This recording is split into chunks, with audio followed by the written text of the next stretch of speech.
This channel does not promote any violent, harmful, or illegal activities. All content provided by this channel is meant for an educational purpose only. আচ্ছা, বিজেপির ঘুমটাকে কি আমরা ওই vote ঘুম না বলে হার ঘুম বলতে পারি? কারণ দেখুন, লোকসভা ভোটের ফলাফলের ধাক্কায় বিজেপি যে বেজায় ম্রিয়মাণ হয়ে পড়েছিল, সেটা তো তাদের ওই গা ছাড়া মনোভাবই স্পষ্ট বোঝা যাচ্ছিল। রাজ্যের পরপর কি ঘটেনি বলুন তো? দেখেছেন কাউকে? রাজ্যের বিভিন্ন প্রান্তে মহিলারা আক্রান্ত হয়েছেন বিজেপি করার অপরাধে। এই অভিযোগও তো শুনেছি আমরা, কোনো একজন মহিলা কর্মীকে বিবস্ত্র করে 1 কিলোমিটার হাঁটানো হয়েছে, এ তো আমরা শুনেছি। মার খেয়েছেন শুনেছি আমরা। দিকে দিকে দুষ্কৃতী দৌরাত্ম্যের অভিযোগ উঠেছে। রাস্তায় নেমে সালিশির নামে ফেলে মারা হয়েছে। রাস্তায় জবরদখল তোলার নামে গরিব মানুষকে তুলে দেওয়ার অভিযোগ উঠেছে। বিষয় কি কম? অথচ এত বিষয় থাকা সত্ত্বেও বিজেপি নেতাদের কথাবার্তা শুনে মনে হচ্ছিল কি জানেন তো, তারা নিজেদের মধ্যে মান অভিমান মেটাতেই এখন বেশি ব্যস্ত। তারপর ওগুলো ভাববো, ওগুলো এখন থাক। দেখুন, লোকসভা ভোটের রেজাল্ট বেরোনোর পর জেলা সফর শুরু করেছিলেন দিলীপ ঘোষ। দিলীপই বলেছেন তাতে দলেরই কিছু নেতার নাকি কষ্ট হয়েছে, তাই জেলা সফরে ইতি টেনেছেন। গতকালকে না একটা ছবি পোস্ট করেছেন জানেন তো দিলীপ ঘোষ, গাছের ডাল নেড়ে কালো জাম পাড়ার ভিডিও। এবার নেতারা তো এমনি এমনি কিছু করেন না, সব কিছুরই একটা ব্যাখ্যা থাকে। এরও দুটো ব্যাখ্যা হতে পারে।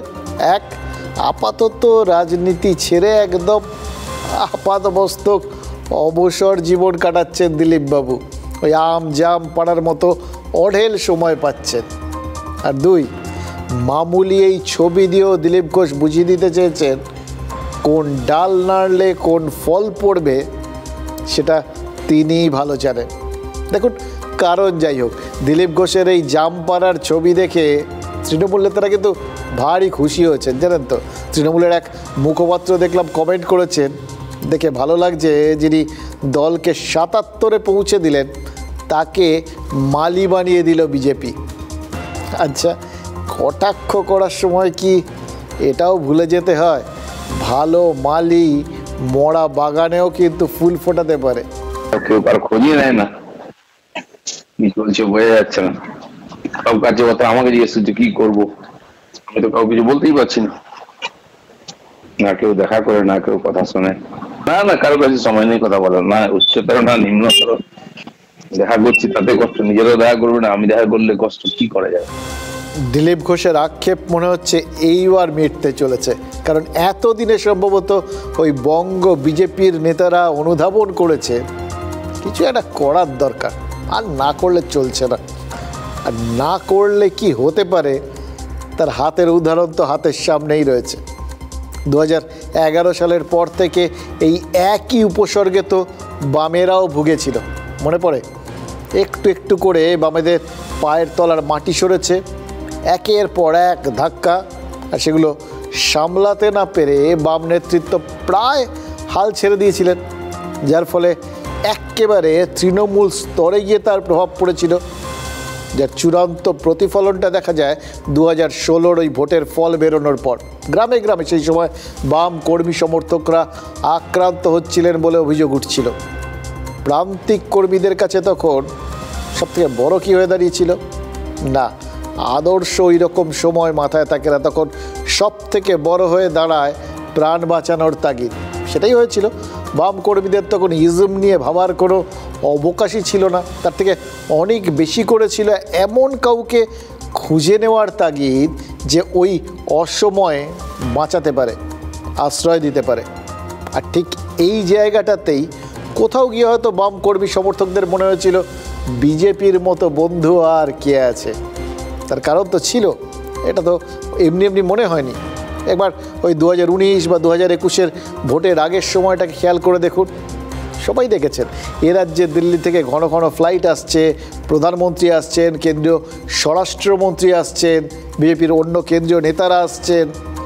ওখানে কেন্দ্রীয় সরকার বিজেপির দাপুটে সরকার, এ রাজ্য থেকে বহু নেতা মানে অন্যান্য দলের, তারা সব দিল্লির বিমানে চড়ে বসছেন, এগুলো তো দেখেছেন তারা। আর সব দেখে শুনে হয়তো বাম কর্মী সমর্থকদের মনে হয়েছিল কেন্দ্রে যে দলটা সরকার তারা নিশ্চয়ই বাঁচাতে পারবে, তারা চাইলে সব পারে, সেই দলটার ছাতার তলায় জড়ো হলে এই তৃণমূলের হামলা থেকে হয়তো বাঁচে যাবে। এই রকম একটা বিশ্বাস থেকেই হয়তো ওই নিচুতলার বাম কর্মী সমর্থকরা রামের শরণাপন্ন হয়েছিল। তার ফল পায়নি বিজেপি, পেয়েছিল তো 2019-এই পেয়েছিল। এ রাজ্যে তাদের সাংসদ সংখ্যা এক ধাক্কায় 18 হয়ে গেছিল। আর 2021-এর বিধানসভা ভোটে তো বিজেপি 9 করে, হ্যাঁ 200টা এক্সপেক্ট করেছিল, সেটাও তো ওই সব দেখেই, কিন্তু পেয়েছিল 77টা, সেটাও তো অনেক। বিজেপির কোনো নেতা জানেন তো, তারা বোধহয় ওই জোর গলায় দাবি করতে পারবেন না যে 2019 আর 2021-এ তাদের আসন বৃদ্ধির পেছনে ওই বাম ভোট রামে আসার অবদান নেই। এবার যারা আত্মরক্ষার খাতিরে সেই সময় লাল পতাকা ছেড়ে পদ্মচিহ্নে আস্থা রেখেছিলেন, তারা যদি বঙ্গ বিজেপির নেতাদের এই সমস্ত ভোট ঘুম দেখে ভাবেন এটা কি হচ্ছে, এখনও তো সেই একই অবস্থা, সেই আক্রমণের অভিযোগ উঠছে, সেই হিংসার অভিযোগ উঠছে, অথচ নেতাদের দেখা নেই। এ তো যা তো গেল, প্রাণও বাঁচল না। এবার জীবন বাঁচাতে ফের যদি তারা অন্য পতাকা খুঁজতে বেরোন, তাহলে তাদের দোষ দেওয়া যাবে? তাহলে তো বিজেপির ক্ষতি অবশ্যম্ভাবী। হয়তো সেই জন্যেই অভিজিৎ গঙ্গোপাধ্যায়ের মতো বিজেপি নেতারা শুনছিলাম যে বামেদের একদম তেড়ে গাল পাড়ছেন। হয়তো তাদের মনে হচ্ছে যে সিপিআইএম তৃণমূলের বি টিম হিসেবে কাজ করেছে, আর সেজন্যই তাদের সাংসদ সংখ্যা ওই 18 থেকে কমে 12 হয়ে গেছে বলছেন তিনি।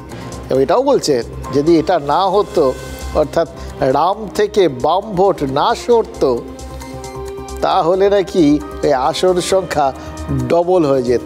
যদি আমরা একটু মন দিয়ে বিজেপির রেজাল্ট দেখি, তাহলে দেখবো আমরা 12টা সিট পেয়েছি ঠিকই, কিন্তু বিভিন্ন জায়গায় হারবার যে হেরে যাওয়ার যে ডিফারেন্স, পার্থক্য, সেটা বিভিন্ন জায়গায় কমেছে। বিভিন্ন জায়গায় তৃণমূলের সহযোগী দল সিপিএম তারা বিভিন্ন ভোট কেটেছে, সেই ভোটগুলো কখনো সিপিএমে যেত না। সেটা যদি না যেত তাহলে আমরা অন্তত আরো 12টা আসন পেতাম। সুবিধাবাদী প্রাক্তন বিচারপতি অভিজিৎ গাঙ্গুলি দীর্ঘদিন বিচার ব্যবস্থার ধারক বাহক হয়ে বিচার ব্যবস্থার প্রতি অবিচার করে আজকে তিনি তার রাজনৈতিক অজ্ঞতার পরিচয় দিচ্ছেন এই ধরনের কথা বলে। সারা ভারতবর্ষের মানুষ জানে যে সিপিএমের ওপর ভর করে 2019-এ এই বিজেপি 18টা লোকসভায় সিট পেয়েছিল। নেতারা বলেছেন মারের পাল্টা মার, এর চেয়ে হাস্যকর কথা আর কিছু হয় না। আমি জানি না সজল ঘোষদেরকে কে এইসব বুদ্ধি দিচ্ছে বলার জন্যে, কিন্তু সজল ঘোষের বাড়িতে মাঝরাত্রিবেলা মমতা ব্যানার্জির পুলিশ এসে লাথি মেরে দরজা ভাঙবে। সজল ঘোষ যতই তড়পান, নরেন্দ্র মোদী তো ডায়মন্ড হারবারে ভাইপোর বিরুদ্ধে ক্যাম্পেইন করতে যাবেন না, ফাইনালি গিয়ে তো সেটিং হয়ে যাবে।